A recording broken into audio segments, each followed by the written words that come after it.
Perkenalkan, nama saya Fajar Rohana. Di sini saya berkesempatan untuk membahas sesi 1, yaitu aku bisa melindungi diri. Nah, kenapa kita harus dituntut bisa melindungi diri? Karena di luar sana banyak tindak kekerasan yang terjadi pada diri kita atau orang di sekitar kita. Nah, khususnya untuk anak-anak harus bisa juga melindungi diri mereka sendiri, baik itu di dalam rumah maupun di luar rumah. Apa saja sih macam-macam kekerasan pada anak? Yang pertama ada kekerasan fisik, yang kedua ada kekerasan verbal, yang ketiga ada kekerasan seksual, yang keempat ada kekerasan sosial atau pengabaian dan penolakan, yang kelima ada kekerasan eksploitasi terhadap anak. Nah, mari kita bahas satu persatu. Yang pertama ada kekerasan fisik.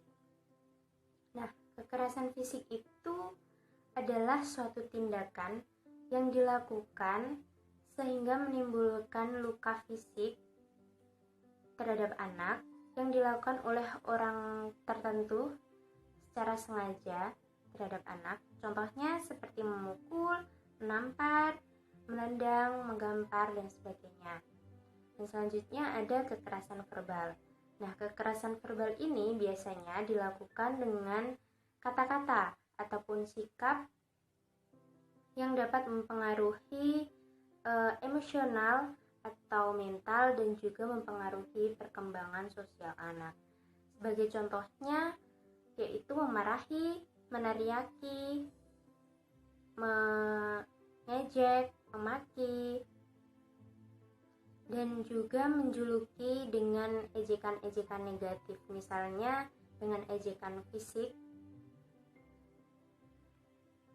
dan lainnya. Yang ketiga ada kekerasan seksual. Nah, kekerasan seksual ini adalah suatu tindakan seksual yang melibatkan seorang anak. Sebagai contohnya, melakukan hubungan seksual dengan anak. Yang kedua adalah memperlihatkan atau menontonkan tayangan gambar ataupun video porno terhadap anak.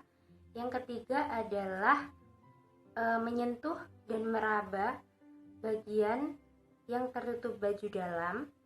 Selanjutnya ada juga yang mencium tetapi dengan perasaan yang tidak menyenangkan atau tidak memberikan dampak yang tidak nyaman terhadap anak ataupun pemaksaan terhadap anak, seperti itu.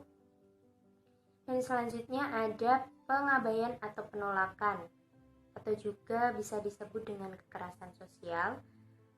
Ini dimaksudkan yaitu tidak adanya pertanggungjawaban terhadap kebutuhan seorang anak. Jadi kebutuhan anak, hak-hak anak itu tidak terpenuhi oleh orang tua ataupun orang yang mengasuh si anak ini. Sebagai contohnya, seorang anak tidak diberikan kesempatan untuk bersekolah, anak tidak diberikan tempat tinggal yang layak, anak tidak diberikan makanan yang sehat dan bergizi seimbang, ataupun anak tidak diberikan kesempatan untuk menyampaikan pendapat ataupun aspirasi anak. Dan juga ketika anak mengalami sakit, tidak segera diberikan pelayanan kesehatan yang layak ataupun tidak diobati. Dan yang terakhir adalah eksploitasi anak.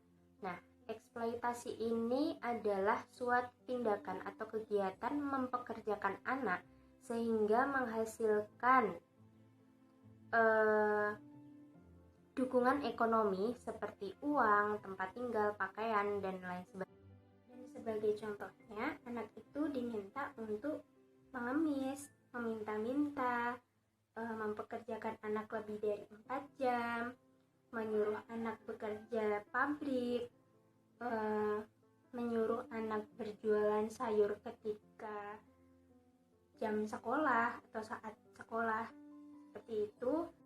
Dan selanjutnya, bagaimana kita menjaga agar diri kita aman? Yang pertama adalah katakan tidak terhadap orang yang ingin menyentuhmu dan membuatmu tidak nyaman. Jangan berbicara kepada orang yang tidak kamu kenali. Jangan ikut pergi bersama orang yang tidak kamu kenali. Dan yang kedua adalah lari. Segera tinggalkan tempat yang membuatmu tidak nyaman dan ketika orang akan menyentuhmu. Yang ketiga adalah berani berbicara dan meminta bantuan. Segera berbicara dengan orang yang ada di dekatmu seperti orang tua, wali, saudara, ataupun perangkat desa atau bahkan Satgas Perlindungan Anak. Dan yang kedua juga jangan merahasiakan apa yang telah terjadi kepada kamu. Segera ceritakan kejadian yang menimpamu kepada orang tua ataupun orang dewasa yang kamu anggap bisa melindungi diri kamu. Nah, mungkin itu saja yang dapat saya sampaikan. Semoga bermanfaat dan kurang lebihnya saya mohon maaf. Wassalamualaikum warahmatullahi wabarakatuh. Dadah.